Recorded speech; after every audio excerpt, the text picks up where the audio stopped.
जय हिंद दोस्तों। आप सबका स्लीपी क्लासेस में बहुत बहुत स्वागत है। दोस्तों आज है 4 मई और आज के डिस्कशन एनालिसिस में हम 3 रेलेवेंट एडिटोरियल्स डिस्कस करेंगे। तो दोस्तों आज हम करेंगे 2 आर्टिकल्स इंडियन एक्सप्रेस में से और एक आर्टिकल द हिंदू में से। तो एक प्रताप भानु मेहता का बड़ा अच्छा एडिटोरियल आया है, क्लाइमेट चेंज रिलेटेड है, काफी सरकास्टिक लिखते हैं प्रताप भानु मेहता, बहुत अच्छा लिखते हैं एंड काफी पॉपुलर भी हैं, काफी लोग उनको, उनके कमेंट्स को, उनके व्यूज को काफी पढ़ते भी हैं। तो जानेंगे वो क्या बात कर रहे हैं क्लाइमेट चेंज को लेके। अब गर्मी बढ़ रही है ना, कल भी हमने बात करी थी कि पावर आउटेजेस हो रही है, बिजली की समस्या है, गर्मी बहुत बढ़ रही है। तो दुनिया क्या कर रही है? क्या डेवलप्ड और डेवलपिंग इकोनॉमीज एक दूसरे को बस तू मैं में लगी हुई हैं कि भाई आपकी गलती है कि आप पहले ज्यादा इंडस्ट्रियलाइज हो गए थे, हम बाद में इंडस्ट्रियलाइज हुए थे, तो डेवलपिंग देश बोले कि हम बाद में अपनी जिम्मेवारियां पूरी करेंगे towards climate change, global warming. तो ये सब बातें यहाँ पे प्रताप भानु मेहता डिस्कस करते हैं। अच्छा, उसके बाद एक और आर्टिकल ये इंडियन एक्सप्रेस के एक्सप्लेन सेक्शन में आया है। सबमरीन टेक्नोलॉजी की यहाँ पे बात हो रही है, एयर इंडिपेंडेंट प्रोपल्शन की यहाँ पे बात हो रही है, एआईपी टेक्नोलॉजी की। तो इसके बारे में हम चर्चा करेंगे। और दोस्तों एक आर्टिकल बहुत अच्छा पीडीटी आचार्य ने हिंदू में लिखा है, कॉन्स्टिट्यूशनल एक्सपर्ट है। बात यहाँ पे करी जा रही है रोल ऑफ गवर्नर की, राइट। तो जो डिस्प्यूट चल रहा है between the governor of Tamil Nadu and the state government of Tamil Nadu, R N Ravi और जो तमिलनाडु की सरकार के बीच में जो डिस्प्यूट चल रहा है नीट बिल को लेके, उसके चलते यहां पे उन्होंने बातें करी है कि गवर्नर का रोल है क्या, वास्तव में कॉन्स्टिट्यूशन में गवर्नर की रिस्पॉन्सिबिलिटीज क्या है, जो कि बहुत वेल इंश्राइंड है। तो ये सब बातें हम डिस्कस करेंगे। और दोस्तों ब्रेकिंग न्यूज आपको देना चाहते हैं तो आप सबके पॉपुलर डिमांड पे हम फिर से लेके आ रहे हैं प्रीलिम से पहले 50 मोस्ट इंपॉर्टेंट टॉपिक्स पर सब्जेक्ट। तो ज्योग्राफी है, पॉलिटी है, एनवायरमेंट हो, हिस्ट्री हो, Indian economy, science and tech, IR, इन सब के जो इंपॉर्टेंट टॉपिक्स रहेंगे, जो कि बहुत इंपॉर्टेंट है आपके प्रीलिम्स 2022 के पेपर के लिए, तो ये सब हम डिस्कस करेंगे। दोस्तों इसका शेड्यूल अगर आप जानना चाहते हैं ना, तो हमारी वेबसाइट पे जाइए, वहां पे वेबसाइट पे जाके डाउनलोड सेक्शन में जाइए और इसका शेड्यूल लीजिए वहां से जाके। तो ये आपके साथ हम शेयर करते रहेंगे, क्योंकि आप सब ने पिछले साल भी बहुत, जब ये हमने इनिशिएटिव शुरू किया था तो आप सब ने इसको बहुत अप्रिशिएट किया था और काफी बच्चे कह भी रहे थे कि इसको हम फिर से लेके आए इस साल, तो हम जरूर लेके आ रहे हैं। ठीक है जी, तो यहां पे वेबसाइट पे जाके एक बार देख लेना शेड्यूल इसका सारा का सारा। चलिए, तो प्रताप भानु मेहता जी कहते हैं रेड हॉट प्लैनेट, है ना। चलिए अब हम देखिए, अब गर्मी की बात करें। देखिए अब हर साल गर्मी आती है, गर्मी आना कोई नई बात तो नहीं है, लेकिन अब हर साल की तरह अब ऐसा लगता है कि भी एक जमाना आएगा जहां पे 55-60 डिग्रीज भी लगेगा कि अच्छा पिछले साल तो 55 डिग्री टेम्परेचर था, इस साल 57 डिग्री है। हर साल 1-1, 2-2 डिग्री टेम्परेचर बढ़ ही जा रहा है ना। आज से 15-20 साल पहले 40 डिग्री बहुत ज्यादा माना जाता था। आज के टाइम पे जब 40 डिग्री टेम्परेचर होता है तो लगता है कि चलो प्लेजेंट है ना। आज के टाइम पे दोपहर के टाइम पे खास करके 2-3 बजे के बाद आप कहीं निकलें बाहर तो ऐसा लगता है कि आग आपके मुंह पे आ रही है, इतनी ज्यादा गर्मी होती है। चलो अभी कुछ parts of the north India में भी बारिशें हो रही हैं, थोड़ा सा अभी प्लेजेंट हो गया मौसम, अगर हम यहाँ पे पंजाब साइड की भी बात करें। लेकिन सवाल यहाँ पे उठता है कि साउथ एशिया हर साल रिकॉर्ड तोड़ टेम्परेचर आ रहे हैं, गर्मियों में बहुत गर्मी बढ़ रही है, इतनी सारी मौतें हो रही हैं गर्मी के कारण, हीट वेव के कारण। देखिए हर कोई फॉर्चुनेट नहीं होता कि उसके पास घर हो, एसी हो, पंखा हो, कूलर हो, है ना। काफी लोग हैं जो बाहर सड़कों पे रहते हैं कि देखिए गरीबी तो कम नहीं है साउथ एशिया में। तो 2019 में जब ग्लोबल हीट वेव्स बहुत ज्यादा आए थे, तो अभी भी देखिए 2022 की भी बात करें तो हीट वेव्स कितने लंबे समय के लिए रहे थे। मार्च में गर्मी होनी शुरू हो गई थी, 15 मार्च के बाद तापमान बहुत बढ़ना शुरू हो चुका था।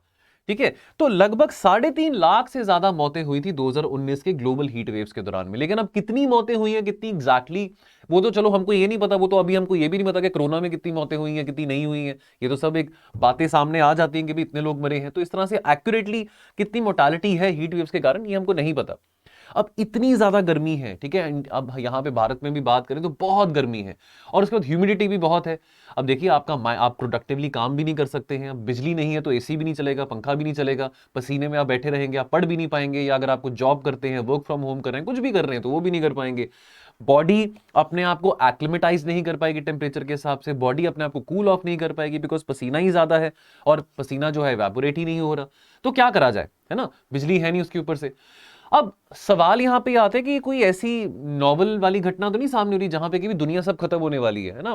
कि हम कहते थे जी 2020 में दुनिया खत्म हो जाएगी, है ना, कि भाई सब कुछ खत्म होने वाला है, अंधकार होने वाला है। तो क्या वो जो हम फ्यूचर देखते थे, कॉमिक्स में पढ़ते थे, नॉवेल्स में पढ़ते थे आज से कुछ 10-15 साल पहले, या वो साई फाई मूवीज आती थी, क्या वो रियलिटी है? देखिए अब जितनी मर्जी कोशिश कर लो, ये बात हम बहुत बार कह चुके हैं, प्रताप भानु मेहता इन्वायरमेंटलिस्ट नहीं है, मतलब वो इन्वायरमेंटल एक्सपर्ट नहीं है, लेकिन जो बातें वो कर रहे हैं बहुत नोट करने वाली बातें हैं, बिकॉज वो जो बातें कर रहे हैं ये बातें हम पहले भी कर चुके हैं और कुछ कंसर्न्स उन्होंने सामने रखे हैं। वो ये कह रहे हैं कि अब जितनी मर्जी कोशिश कर लो, जो कोशिशें हैं पूरी दुनिया की। अब ये तो आईपीसीसी की रिपोर्ट में भी बात आ चुकी है, आईपीसीसी की जो 6th असेसमेंट रिपोर्ट है उसके 3 पार्ट्स आ चुके हैं। अब उस रिपोर्ट ने भी बार बार कहा है कि भैया आप जितनी मर्जी कोशिश कर लो, जो आपका एवरेज तापमान है, जो ग्लोबल एवरेज टेम्परेचर है, आप नहीं रोक पाओगे कि वो ना बढ़े। तो वो जो लिमिट है कि जी अगर मान लीजिए ग्लोबल एवरेज टेम्परेचर आज से 50 साल पहले 15 डिग्रीज था, तो अब हमारी कोशिश है कि अब ग्लोबल एवरेज टेम्परेचर 17 डिग्रीज ना हो, है ना, 18 डिग्रीज ना हो। तो जितनी मर्जी कोशिश कर लो, अब कोई फायदा नहीं होने वाला। ठीक है ना। What makes this moment so fraught, so fearful is the sense of unreality about climate change. Climate change के चलते कितने अजीबोगरीब डिजास्टर्स हो रहे हैं। अब आने वाले टाइम में हमको नहीं पता कि किस तरह की गर्मियां होंगी, किस तरह से बारिशें होंगी। अब इसमें तो ना मॉनसून प्रिडिक्टेबल रह चुके हैं, ना गर्मियां प्रिडिक्टेबल रह चुकी हैं। सर्दियां हैं तो वो लेट आती हैं, सर्दियां होती हैं तो बहुत ज्यादा सर्दी हो जाती है, तो कुछ प्रिडिक्टेबल नहीं है। ठीक है, यहां पे बहुत जरूरी है कलेक्टिव एक्शन रिक्वायर्ड है। अब डोनाल्ड ट्रंप तो कहते थे कि क्लाइमेट चेंज तो सब झूठ है ना, ये सब फर्जी बातें हैं, दिस इज अ फार्स। लेकिन अब कलेक्टिव एक्शन की जरूरत है, जो आप चाहे डेवलप्ड हैं, चाहे डेवलपिंग है, चाहे आप अमेरिका है, चाहे आप तंजानिया है, तो ये तो सबको इंपैक्ट करेगा, है ना। ये किसी को नहीं छोड़ने वाला, किसी को नहीं बख्शने वाला। तो आप सबको ही कलेक्टिव एफर्ट करना पड़ेगा, देशों को नहीं, सरकारों को नहीं, लेकिन हम लोगों को भी, है ना। लेकिन सवाल यह आता है कि हर किसी देश का नेशनल इंटरेस्ट, अब ये बात गलत भी नहीं है, हर कोई अपने नेशनल इंटरेस्ट के हिसाब से चलता है। लेकिन अब ये कौन तय करेगा कि नेशनल इंटरेस्ट ग्लोबल इंटरेस्ट के साथ अलाय करता है कि नहीं करता। कल को अमेरिका बोलेगी जी मैं सुपर पावर हूं, मैं हेजेमन हूं, या कल को चाइना बोलेगी जी, ऐसे मेरे ऊपर इल्जाम लगाया जाता है चाइना के ऊपर कि जी आप अपनी रिस्पॉन्सिबिलिटी नहीं निभा रहे हैं, कि अब आप डेवलप बन गए। तो जो भी देश हो, चाइना हो, रशिया हो, अमेरिका हो, कोई भी देश हो, अब बहुत जरूरी है कि वो ग्लोबल इंटरेस्ट के बारे में सोचें। अब लेकिन नेशनल इंटरेस्ट अब तो बहुत नैरो टर्म्स में आ चुका है। अगर देखिए, नेशनल इंटरेस्ट कोई बुरी बात नहीं है, वो बहुत जरूरी है। ठीक है, आपकी अपनी प्रायोरिटीज होती हैं, हर किसी नेशन की अपनी प्रायोरिटीज होती हैं। ठीक है, नोबडी कैन डिक्टेट हमारा नेशनल इंटरेस्ट क्या होना चाहिए, क्या नहीं होना चाहिए। लेकिन नेशनल इंटरेस्ट बहुत नैरो हो चुका है, खास करके अगर हम बात करें पैंडेमिक की, बात करें क्लाइमेट चेंज की, बात करें। अब वैक्सीन नेशनलिज्म भी हमने पैंडेमिक के टाइम पे देखा कि पहले अपनी आबादी को पहले मैं वैक्सीनेट करवा लूं, बाद में हम देखेंगे अफ्रीका में, मलेशिया में, इंडोनेशिया में वैक्सीन कितनी बांटनी है, नहीं बांटनी है। तो यहां पर जो नेशनल इंटरेस्ट है, चलो अब पैंडेमिक की ही बात कर लें, तो यहां पर तो नेशनल इंटरेस्ट आपकी ग्लोबल इंटरेस्ट के साथ अलाय नहीं कर रहा। ठीक है, vaccine nationalism is also an example of your national interest, but a negative national interest. Now developed world, क्या डेवलप्ड वर्ल्ड ने has it let us down? Because देखिए बहुत सालों से तो बातें की जा रही हैं कि जी डेवलपिंग देशों को हम पैसे देंगे, बिलियंस ऑफ डॉलर्स, $100 बिलियन देंगे हर साल, लेकिन वो पैसा कहां पे है ना। अब नेट जीरो अचीव करना भी कोई आसान काम तो नहीं, इसके लिए बहुत पैसा चाहिए। अब अगर गरीब देश है, उनकी अपनी प्रायोरिटीज हैं, पॉवर्टी एलिवेशन है, ठीक है, डेवलपमेंटल नीड्स होती हैं। ठीक है, तो दो यहां पे प्रताप भानु मेहता कहते हैं कि जो डेवलप्ड वर्ल्ड है that has failed to accept its historic responsibility. ये जो देश है, जो विकसित देश है, ये डेवलपमेंट बहुत पहले अचीव कर चुके थे। ठीक है, इंडस्ट्रियलाइज बहुत पहले हो चुके थे। कॉलोनियल मोस्टली ये जो देश है, अगर हम यूके की बात करें, जर्मनी की बात करें, फ्रांस हो, है ना, इन सब की बहुत कॉलोनीज थी। जर्मनी और फ्रांस की कितनी कॉलोनीज थी साउथ ईस्ट एशिया में, अफ्रीका में। ब्रिटेन की बात करें तो ब्रिटेन की कितनी सारी कॉलोनीज थी, India being one of them. तो इन सब देशों में इंडस्ट्रियलाइजेशन बहुत पहले आ चुका था। अब क्या हो रहा है, अब तू मैं हो रही है कि जी अब अमेरिका कहता है, यूके कहता है कि जी हम ठीक है, हम 250-300 साल पहले डेवलप्ड हो गए होंगे, लेकिन आज के टाइम पे चाइना बहुत डेवलप्ड है, इंडिया बहुत डेवलप्ड है, तो आप हमको हमारा ही क्यों गला पकड़ते हैं। तो इन सब कंट्रीज का ये स्टैंड होता है कि एनवायरमेंटल एक्टिविस्ट जो हैं, ये अमेरिका का ही क्यों गला पकड़ते हैं, यूके का गला क्यों पकड़ते हैं, कि भाई आप इंडिया और चाइना को भी बोलो, वो भी डेवलप बहुत हो चुके हैं। तो ये तू मैं का कोई फायदा नहीं होने वाला कि आप एक दूसरे को ब्लेम करते रहे कि जी आपकी जिम्मेवारी ज्यादा है, आपकी जिम्मेवारी कम है। डेफिनेटली वहां पे बात आती है ना कॉमन बट डिफरेंशिएटेड रिस्पॉन्सिबिलिटीज की, CBDR जो हम प्रिंसिपल कहते हैं, है ना। तो अब रिस्पॉन्सिबिलिटीज तो सबकी कॉमन ही रहेंगी, चाहे डेवलपिंग हो चाहे डेवलप्ड हो, लेकिन किसी की ज्यादा होगी बिकॉज वो डेवलप पहले हो चुका है, पैसे उसके पास ज्यादा है। ठीक है, नाउ एंटी कॉलोनियल स्टांस। अब डेवलपिंग कंट्रीज जैसे इंडिया की तरह वो कहते हैं कि भाई ये तो कॉलोनियल देश है जिन्होंने वातावरण पोल्यूट किया है, जो पहले डेवलपमेंट लेवल्स अचीव कर चुके थे, इंडस्ट्रियलाइज हो चुके थे। बट अगेन अब ये इसका कोई फायदा नहीं है। After the Paris agreement there was some hope कि ये जो डिस्टिंक्शन है ना between the developed and developing countries के, अब ये खत्म हो जाए। अब ये डिस्टिंक्शन को खत्म कर देना चाहिए। बिकॉज अगर जिस तरह से अब देखिए गर्मी, अब कनाडा, अब चलो कनाडा डेवलपिंग देश तो नहीं है, लेकिन आपको याद होगा पिछले साल कनाडा में भी 55 डिग्री टेम्परेचर था। ठीक है, लोग वहां पे भी मर रहे थे। कनाडा जहां पे पूरा साल बर्फ रहती है ना, इतनी ठंड होती है, वहां पे 55 डिग्री टेम्परेचर। यूके की बात कर लें, जर्मनी की बात कर लो अगर आप, है ना, वहां पे फ्लड्स आ रहे हैं, फॉरेस्ट फायर्स हो रही हैं। तो अब ये कहना कि जी अब क्लाइमेट चेंज से हम बच जाएंगे क्योंकि हम अमीर हैं या हम गरीब हैं, तो ये तो उसका ये डिबेट अब इरेलेवेंट है। और पेरिस एग्रीमेंट के बाद ये बात बहुत रेलेवेंट हो चुकी थी कि इस बात की डिस्टिंक्शन अब नहीं करनी है। ऑफ कोर्स कॉलोनियलिज्म और क्लाइमेट चेंज बहुत ज्यादा इंटरकनेक्टेड है, लेकिन ये कहना कि भी मैंने किसी को नीचा दिखा दिया ये कह के जी मैं डेवलपिंग कंट्री हूं, मेरी ज्यादा रिस्पॉन्सिबिलिटी नहीं बनती है, तो मतलब डेवलप्ड कंट्रीज की ज्यादा रिस्पॉन्सिबिलिटीज बनती है, तो यहां पे किसी को नीचा दिखाने से कुछ नहीं होने वाला, नहीं बात बनने वाली। इंडिया के रिकॉर्ड की बात करें, चलो हम रिन्यूएबल एनर्जी के टुवर्ड्स मूव कर रहे हैं, 500 गीगावाट का हमारा टारगेट भी है बिजली जनरेट करने का 2030 तक। अब चलो अभी तो कोल क्राइसिस चल रहा है, लेकिन आने वाले समय में भगवान करे कि कोल के ऊपर हमारी डिपेंडेंसी ना रहे, है ना, आने वाले समय में हम थोड़ा ग्रीन एनर्जी के टुवर्ड्स मूव करें। उसके बाद तेल के दाम की बात करें, डीजल हो पेट्रोल हो, हम फ्यूल टैक्सेस भी हाई रखते हैं। अब चलो फ्यूल टैक्सेस हाई, लेकिन अब वो गरीबों को तो हिट करेगा, एक मिडिल क्लास आदमी को तो हिट करेगा जेब में, कि अगर तेल 110 रुपए है या डीजल 95 रुपीज है। लेकिन अब इतनी जल्दी अब इलेक्ट्रिक गाड़ियां भी नहीं आ सकती ना, कि आप बोलो कि आप अपनी गाड़ी की, अब आप अपनी गाड़ी की किस्तें भर रहे हैं तो आप कल को इलेक्ट्रिक गाड़ी लेना शुरू कर दीजिए, पेट्रोल बहुत महंगा है, डीजल बहुत महंगा है, तो ठीक है फ्यूल टैक्सेस आप बढ़ा रहे हो आपके अपने पर्पसेस हैं, लेकिन इतनी जल्दी हम इन्वेस्ट जो कर रहे हो ग्रीन टेक्नोलॉजीज में, इतनी जल्दी ये ट्रांसफॉर्म नहीं होने वाला, टाइम लगेगा, ठीक है। और जो इन्वेस्टमेंट इन ग्रीन टेक्नोलॉजीज हो रही है ज्यादातर जो प्राइवेट सेक्टर है दैट इज ऑन बोर्ड, तो बहुत अच्छी बात है कि यहां पे सिर्फ गवर्नमेंट के ऊपर रिस्पॉन्सिबिलिटी नहीं आती, प्राइवेट सेक्टर की भी रिस्पॉन्सिबिलिटी है कि कैसे हम ग्रीन टेक्नोलॉजीज का ट्रांजिशन कर सकते हैं।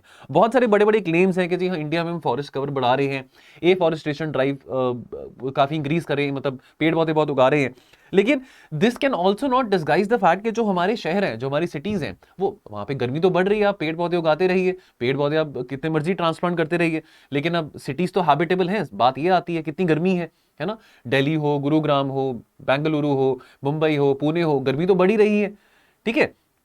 Now what is the way forward? तो क्लाइमेट चेंज को एक सीरीज ऑफ प्रोजेक्ट्स की तरह नहीं देखा जा सकता कि आपने इतने रिन्यूएबल एनर्जी प्रोजेक्ट्स बना दिए, सोलर एनर्जी प्रोजेक्ट्स बना दिए, आपने ये मैकेनिज्म डेवलप कर दिया, ठीक है, ये एक ऑनगोइंग चीज है, यहां पे एक बिहेवियरल चेंज आना भी बहुत जरूरी है, सरकारों में भी, लोगों में भी, प्राइवेट कंपनीज में भी।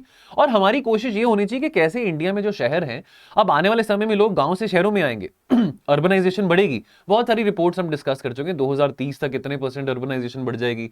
और अच्छी बात भी है, अगर लोग शहरों में आके रहते हैं, उनका स्टैंडर्ड ऑफ लिविंग बेटर होता है, क्वालिटी ऑफ लिविंग बेटर होता है, ज्यादा नॉन फॉर्म जॉब्स क्रिएट होती है, बहुत अच्छी बात है। लेकिन उसी तरह से हमको इंडिया को हैबिटेबल भी बनाना पड़ेगा, है ना। Now we also have to recognize that regardless कि दुनिया भर में कुछ मर्जी हो, we have to up our environment game। तो जैसे कोई लड़ाई लड़ी जाती है, जैसे अगर आपकी लड़ाई है, इंडिया की लड़ाई चल रही है पाकिस्तान के साथ, तो जिस सीरियसनेस के साथ हम वॉर में जाते हैं, उसी सीरियसनेस के साथ हमको ये लड़ाई क्लाइमेट चेंज के खिलाफ भी लड़नी पड़ेगी। चलिए, तो दोस्तों एक इन्फॉर्मेशन और देना चाहता हूं आपको, तो पॉलिटिकल साइंस इंटरनेशनल रिलेशंस यदि आपका ऑप्शनल है और इसके लिए आप कोचिंग ढूंढ रहे हैं, तो दोस्तों आप हमारे साथ जुड़ सकते हैं। हमारा बहुत कॉम्प्रिहेंसिव कोर्स है पीएसआईआर का, प्रेरणा मैम पीएसआईआर पढ़ाते हैं आप स्लीपी क्लासेस में। तो दोस्तों अगर आप अगले साल अपना अटेम्प्ट देंगे, पहला अटेम्प्ट हो, दूसरा हो, जो भी आपका अटेम्प्ट हो, तो अगर आपने हमारे साथ जुड़ना है, ये कोर्स अगर आप अवेल करना चाहते हैं, तो ये हमारे कुछ फीचर्स हैं इस कोर्स में। वीडियो लेक्चर्स रहेंगे, 24 टॉपिक वाइज टेस्ट रहेंगे वैल्यूएशन के साथ, फिर वीडियो सॉल्यूशंस हैं और मॉडल आंसर्स हैं, जो आपको टेस्ट लिए जाएंगे, जो आपको क्वेश्चन आंसर पूछे जाएंगे, उसका आपको वीडियो सॉल्यूशंस और मॉडल आंसर भी प्रोवाइडेड रहेगा। सबसे अच्छी बात यह है कि इसमें 1-on-1 मेंटरशिप आपको मिलेगी प्रेरणा मैम के साथ, और साथ में इसमें टेलीग्राम ग्रुप भी आपका बना रहेगा। तो दिए गए नंबर पर कॉल कीजिए, ये नंबर है, इस नंबर पे कॉल करके इसके बारे में इंफॉर्मेशन गैदर करिए और इस कोर्स में जल्द से जल्द एनरोल करिए। चलिए अगली बात करते हैं जी, यहाँ पे बात करेंगे जी अप्रैल 30 को। अभी हमने कल बात करी थी इंडिया, जो अभी मोदी जी का जो टूर है यूरोप का, तो हमने बात करी डिफरेंट बायलैटरल रिलेशंस की, फ्रांस के साथ, जर्मनी के साथ, नॉर्डिक कंट्रीज के साथ। अब फ्रांस के साथ अगर हम बात करें, फ्रांस के साथ हमारा स्ट्रेटेजिक पार्टनरशिप 2018 में हमने साइन किया था। बहुत एक अच्छी मित्रता है फ्रांस के साथ, बहुत अच्छी बात है इंडिया के लिए कि इमैनुअल मैक्रोन फिर से प्रेसिडेंट री इलेक्ट हो चुके हैं।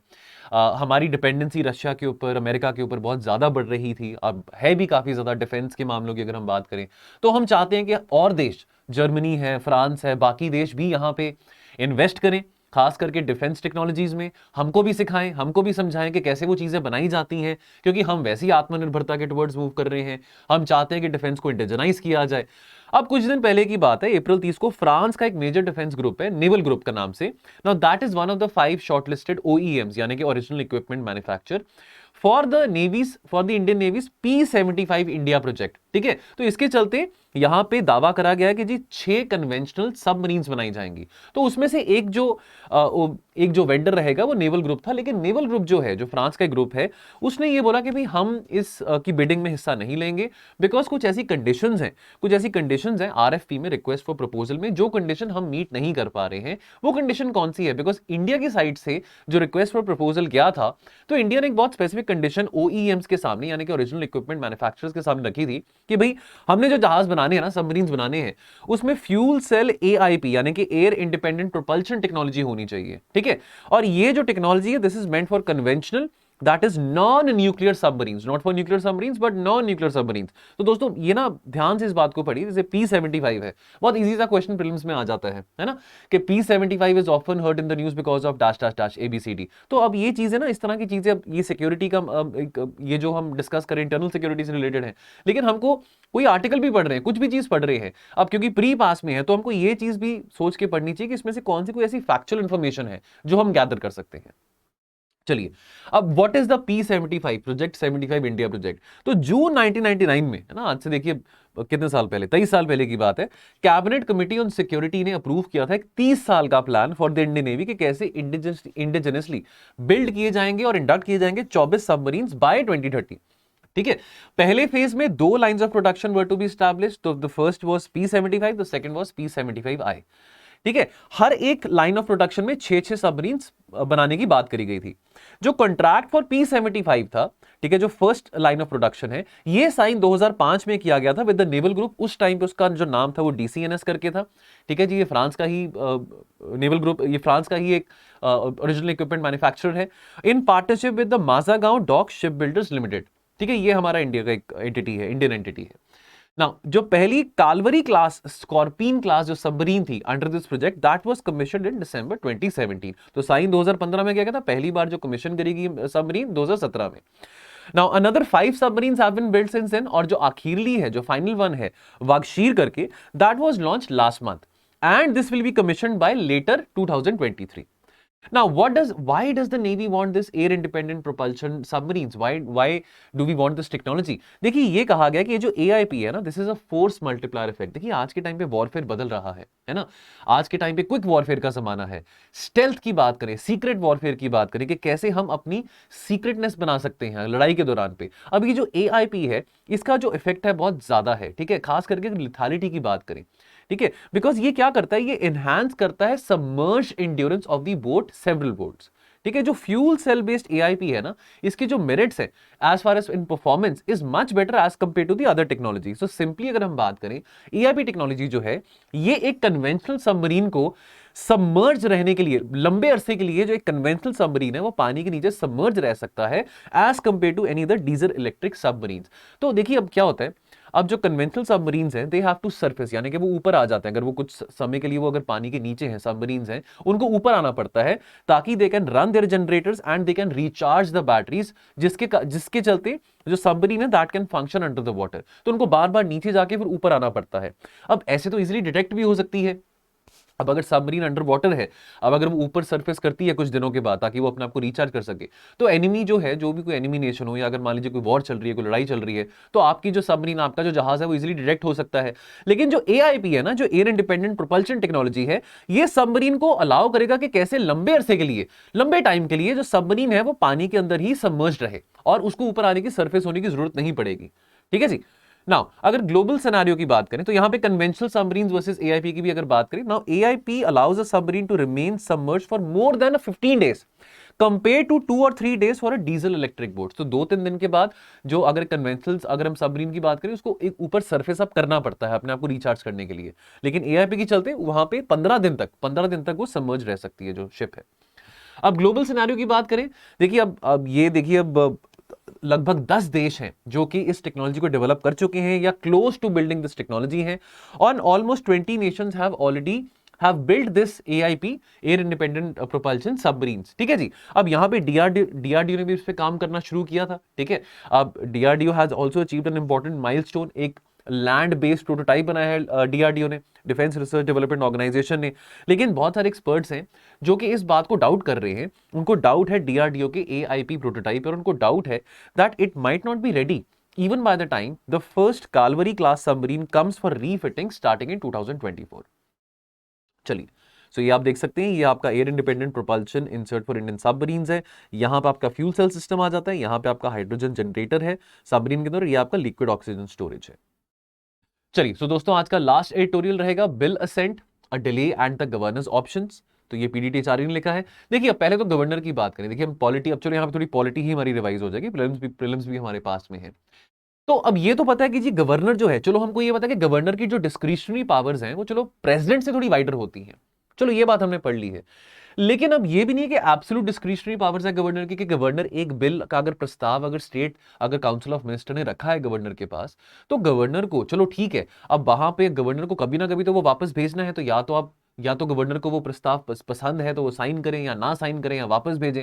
लेकिन अगर वापस भेजने के बाद अगर काउंसिल ऑफ मिनिस्टर अगर अगर आपने बिल वापस भेजा as a governor, council of minister उस बिल को फिर से पढ़ के उस पर फिर से इन्वेस्टिगेट करके आपकी रिकमेंडेशंस को, आपके अमेंडमेंट्स को नहीं भी एक्सेप्ट करते और वापस आपके पास भेजते हैं कि आपने वो साइन करना है, तो फिर आप उसके ऊपर लंबे अरसे के लिए नहीं बैठ सकते हैं, इनडेफिनेट पीरियड के लिए नहीं बैठ सकते हैं, आपको उसके ऊपर साइन करना ही पड़ेगा। तो अब कुछ बातें समझे। गवर्नर एक सेंट्रल एजेंट होता है, अपॉइंटी ऑफ द प्रेसिडेंट होता है, which means the union government, ठीक है। ऑल्दो जो आर्टिकल 154 क्लॉज 1 है हमारे संविधान का, वो कहता है कि जी गवर्नर जो है जो executive power of the state है that vests with in the governor. लेकिन जो executive power of the state है वो एक्सरसाइज किसके द्वारा की जाती है? वो तो चीफ मिनिस्टर और काउंसिल ऑफ मिनिस्टर के द्वारा की जाती है ना जी। अब it is a settled constitutional provision that the governor is only a constitutional head, ठीक है जी। अब हम सेंट्रल गवर्नमेंट की भी बात करें तो जो एक्सरसाइज ऑफ एग्जीक्यूटिव पावर है वो तो प्रधानमंत्री के हाथ में और काउंसिल ऑफ मिनिस्टर्स के हाथ में है ना। प्रेसिडेंट की भी बात करें, वो भी एक नॉमिनल हेड है, कॉन्स्टिट्यूशनल हेड है। तो in other words the governor can act only on the aid and advice of the COM, the council of ministers. ये बात बहुत वेल एस्टैब्लिश्ड है। अब अगर कुछ पास्ट प्रेसिडेंट्स की हम बात करें, तो ये जो बात है कि governor will have to act on the aid and advice of council of minister, ये बहुत सारी जजमेंट्स में भी बात सामने आ चुकी है। तो example Shamsher Singh versus state of Punjab 1974 में सुप्रीम कोर्ट ने ये बात को रीअफर्म किया था। फिर अगर हम बात करें father of the Indian constitution की, अगर हम बाबा साहब अम्बेडकर की बात करें, तो बाबा साहब अम्बेडकर ने क्या कहा था कि governor under the constitution has no functions which he can discharge by himself, और कैपिटल में लिखा है मैंने, नो फंक्शंस एट ऑल।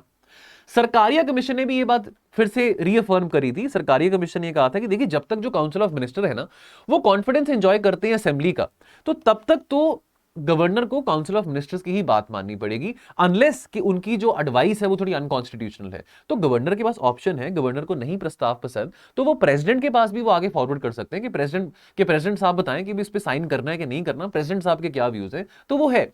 लेकिन काउंसिल ऑफ मिनिस्टर्स की एडवाइस तो गवर्नर को माननी ही पड़ेगी। उसी तरह से 2016 में constitution bench judgment of supreme court, अगर हम नबम रेबिया केस की बात करें जो अरुणाचल प्रदेश के जो स्पीकर थे असेंबली के, ठीक है, तो it was held that the governor is bound to convene a meeting of the assembly. तो अगर गवर्नर ने स्ट्रेंथ अगर टेस्ट करना है काउंसिल ऑफ मिनिस्टर्स का on the floor of the house, majority test करनी on the floor of the house, तो आप बिना कैबिनेट की रिकमेंडेशन से आप असेंबली में सेशन नहीं बुला सकते हैं, आपको कैबिनेट से पूछना पड़ेगा। चाहे कैबिनेट की मेजॉरिटी लूज हो रही है नहीं हो रही है, लेकिन आपको कैबिनेट से, गवर्नर को कैबिनेट से पूछ के ही वो असेंबली सेशन कॉल करना पड़ेगा।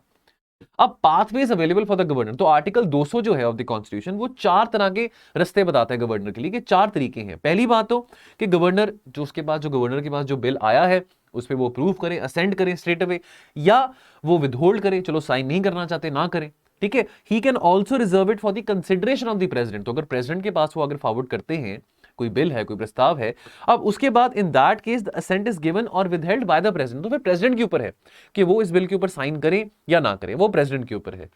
चौथा ऑप्शन क्या है कि भाई आपको नहीं कोई प्रोविजन पसंद आ रहा, आप कुछ और सजेशन देना चाहते हैं, कुछ रिकमेंडेशन देना चाहते हैं, तो ठीक है, आप रिटर्न कर सकते हैं बिल वापस काउंसिल ऑफ मिनिस्टर्स को, तो वो जाएंगे लेजिस्लेचर में, देखेंगे उसके बारे में बातचीत करेंगे, तो क्या उसमें वो चेंजेस या रिकमेंडेशन जो गवर्नर ने कही हैं अब वो इनकॉर्पोरेट करनी है कि नहीं करनी, ये अब असेंबली के ऊपर है, वो करे कि ना करे। लेकिन अगर फिर से गवर्नर के पास आ जाता है तो गवर्नर के पास ये भी पावर है कि गवर्नर कोई नई अमेंडमेंट भी सजेस्ट कर सकता है बिल में। लेकिन अगर बिल अपने ओरिजिनल फॉर्म में आ जाता है गवर्नर के पास वापस, तो गवर्नर को फिर साइन करना ही पड़ेगा, ठीक है जी। अब कंटेक्स्ट ऑफ द डिबेट, अब अगर हम तमिलनाडु की बात करें, तमिलनाडु के जो गवर्नर है RN Ravi, right now he had returned the NEET bill to the assembly for reconsideration of the bill. अब असेंबली ने एक स्पेशल सेशन हेल्ड किया था in the first week of February और फिर से उसको पास किया। उसके बाद काउंसिल ऑफ मिनिस्टर्स ने फिर से, जब RN रवि ने वो बिल वापस भेजा, उसके बाद जो काउंसिल ऑफ मिनिस्टर है, चलो उन्होंने असेंबली में सेशन होल्ड किया, वहां पे बातचीत करी इस बिल को लेकर, फिर उसके बाद फिर से प्रस्ताव गवर्नर को दिया, वापस भेजा फॉर हिज असेंट, लेकिन अभी तक गवर्नर ने इस बिल के ऊपर असेंट नहीं करा। अब ये बहुत कॉमन नॉर्म हो रहा है। देखिए यहाँ पे राजनीति आ रही है कि स्टेट गवर्नमेंट ऑपोजिशन पार्टी की है, सेंट्रल गवर्नमेंट रूलिंग पार्टी कोई और है, ठीक है, तो वहां पे अपने बंदे को गवर्नर भेज दिया, तो ये सेंटर स्टेट कन्फ्लिक्ट्स आ जाते हैं, गवर्नर यहाँ पे इंटरफेरेंस दिखानी शुरू कर देते हैं। तो गवर्नर का काम ये नहीं है। अब आपको बिल पसंद है कि नहीं पसंद है वो और बात है, लेकिन अगर स्टेट कुछ काम कर रही है, अगर देखिए सरकारी योजनाएं हैं, बिल हैं, प्रस्ताव हैं, देखिए आफ्टर ऑल लोगों ने चुना ना सरकार को, ठीक है, चाहे तमिलनाडु की हो, चाहे पंजाब की हो, चाहे दिल्ली की हो, चाहे यूपी की हो, लोगों ने चुना है ना, तो करने दीजिए काम। ठीक है, जो हमारे जो एमएलएज हैं, जो चीफ मिनिस्टर्स हैं, काउंसिल ऑफ मिनिस्टर, वो काम करें तो करने दीजिए। अब गवर्नर का ये काम नहीं कि वो अड़चन बन के रहे, ठीक है। गवर्नर जो है वो एक एजेंट है, ही और she is agent of the central government. So governor can not obstruct the constructive legislative work done carried forward by the legislative assembly of that concern state. ना एक यहां पे एक व्यू आ जाता है, बहुत सारे एक्सपर्ट्स फिर ये कहते हैं कि अच्छा संविधान में तो ये तो कोई लिखा नहीं है ना। ऑपोजिट साइड ये आ जाती है कि भी कितने टाइम फ्रेम में गवर्नर को वापस करना है बिल। चलो ये भी बात सही है, और इस बात को जस्टिफाई कर देते हैं बिकॉज कि आर्टिकल 200 में कहीं ये नहीं लिखा हुआ कि भी आपको कितने टाइम फ्रेम में करना है वापस बिल, तो ठीक है। लेकिन यहां पे इस बात को जस्टिफाई करके आप एक गलत व्यू जनरेट कर रहे हैं। Now it is the imperative on the part of the governor कि वो अपनी ऑप्शन, जो 4 ऑप्शंस गवर्नर के पास है, उसमें से कोई एक ऑप्शन को एक्सरसाइज करे। एक कॉन्स्टिट्यूशनल अथॉरिटी जो है, he or she cannot circumvent a provision of the constitution के भी, क्योंकि वहां पे आर्टिकल 200 में कोई टाइम पीरियड नहीं दिया हुआ कि भाई मैं उस बिल के ऊपर 2 साल बैठा रहूं, 6 महीने बैठा रहूं, 1 साल बैठा रहूं, क्योंकि वो टाइम पीरियड नहीं दिया हो, तो इस बात का आप एडवांटेज नहीं उठा सकते हैं, ठीक है, चाहे आप कोई भी ऐसी कॉन्स्टिट्यूशनल पोजीशन होल्ड करते हो। Although article 200 does not say by what time the governor should take the next step, लेकिन गवर्नर के पास 4 ऑप्शंस हैं, लेकिन it clearly states the options available in front of the governor to for him to exercise. Now the devil lies in the detail. अब article 200 का जो provision है, that clearly says that when the assembly reconsiders the bill, अब ये बात ध्यान से पढ़ने वाली है, on the recommendations of the governor, governor ने वापस भेजा असेंबली को कि भी मेरे को ये प्रस्ताव नहीं पसंद है, या चलो मेरे को लगता है कि आप इस बिल में ये 2-3 बातें और ऐड कर सकते हो, तो चलो भेज दिया, लेकिन उसके बाद असेंबली ने वापस बिल भेजा गवर्नर को, देन उसके बाद वो असेंट विदहोल्ड नहीं कर सकता, ठीक है। द कॉन्स्टिट्यूशन मेकर्स को नेवर, उन्होंने कभी सोचा भी नहीं होगा, उन्होंने कभी ऐसे इंटेंट भी नहीं किया होगा कि आने वाले समय में कोई ऐसी सिचुएशन हो, कोई स्थिति हो कि जो गवर्नर है, ही और she would sit on a bill passed by the legislature for an indefinite period of time. तो the words used in article 200, it shall, है ना, शैल को मैंने बोल्ड किया हुआ है यहां पे, शैल को ध्यान से पढ़ते हैं, it shall be presented to the governor and the governor shall declare, ठीक है। तो जो लेजिस्लेचर है, the legislature passes a bill because there is an urgency about it, कोई मुद्दा है, कोई, अब उसी बात के लिए उन लोगों ने चुना है ना, सरकार बनाई है ना। अब कोई ऐसे मुद्दे पे, चाहे हेल्थ रिलेटेड हो, चाहे एजुकेशन रिलेटेड हो, चाहे कोई भी पॉलिसी हो, अब उसके ऊपर लेजिस्लेट कर रहे हैं, तो गवर्नर अगर एक्ट नहीं कर रहा, तो गवर्नर क्या कर रहा है, governor will of the legislature को ऑब्स्ट्रक्ट कर रहा है, and the will of the legislature obviously will be frustrated because लोगों ने मैंडेट दिया है काम करने के लिए। अब गवर्नर पॉलिटिकल रीजंस के कारण अगर नहीं काम होने दे रहा, तो फिर ऑब्वियसली गलत बात है वो। तो कंक्लूजन क्या निकलता है, हमारे कॉन्स्टिट्यूशनल सिस्टम में गवर्नर और प्रेसिडेंट जो हैं, they are not personally responsible for their acts. तो आर्टिकल 361 की अगर हम बात करें, तो ये प्रोविजन है कि प्रेसिडेंट हो या गवर्नर हो, ही और she is not answerable to any court, high court, supreme court, any court, कि भाई इसने कुछ भी करा हो in exercise and performance of his और हर ड्यूटीज। इलेक्टेड गवर्नमेंट है, उसकी रिस्पॉन्सिबिलिटी है, तो बिल अच्छा है, बुरा है, जो भी है, अब वो इलेक्टेड गवर्नमेंट की सिरदर्दी है ना। आप एज अ गवर्नर, आप एज अ प्रेसिडेंट, जो आपको काम दिया गया है, जो आपकी ड्यूटीज हैं, वो आप करिए, है ना। But when a governor does not take any decision on a bill लंबे समय के लिए, जैसे अभी यहां पे हम तमिलनाडु के केस में देख रहे हैं, ठीक है, he is not acting in exercise of the provisions under article 200 of the constitution, जो कि इंश्राइंड है, बहुत वेल इंश्राइंड, और उसकी ड्यूटीज भी बहुत वेल मेंशन्ड है वहां पे। चलिए, सो दोस्तों, जाने से पहले यूपीएससी के एक प्रीवियस क्वेश्चन डिस्कस करेंगे। यहाँ पे 2013 में आया था, ये एनवायरमेंट से रिलेटेड है, तो क्या सही आंसर है आपने कमेंट सेक्शन में बताना है। बहुत इजी क्वेश्चन है, which one of the following terms describe not only the physical space occupied by an organism but also its functional role in the community of organisms. तो ये 4 option है, बताइए कौन सा सही है। और question frame from the editorial. तो दोस्तों, आप 200 शब्दों में नहीं कमेंट करना चाहते, आप 2 सेंटेंसेस में, 3 सेंटेंसेस में कुछ ना कुछ लिखिए। ये थोड़ा ओपिनियन यहां पे हम देखें ना, आपके ओपिनियंस क्या है, ओपिनियंस आएंगे हमारे सामने, तभी हम कल को जाके आंसर राइटिंग भी अच्छी कर पाएंगे। तो बेशक आपको नहीं मिल पा रहा कॉन्फिडेंस के मैं 200 शब्दों में लिखूं या 250 शब्दों में लिखूं, आप 2-3 लाइनों में कुछ तो लिखिए, कुछ बताइए तो सही कि आपके व्यूज क्या है ना। Experience of the COVID vaccine has convinced the world that no developed country will be serious about providing global public goods. तो can the same be inferred towards the fight against climate change. क्या लगता है आपको, 200 शब्दों में बताइए या 2-3 sentences में बताइए जो आपको लगता है। और second option is non action is not an option contained in article 200। इस स्टेटमेंट को इलैबोरेट करिए इन कंटेक्स्ट जो भी हमने आर्टिकल डिस्कस करा है 200 शब्दों में, चाहे तो 2-3 सेंटेंसेस में भी बता सकते हैं। चलिए, सो दोस्तों, आज की डिस्कशन में इतना ही, मिलेंगे कल और चर्चा के साथ और एनालिसिस के साथ। तो आप अपना ख्याल रखिए और पढ़ते रहिए। थैंक यू सो मच, जय हिंद।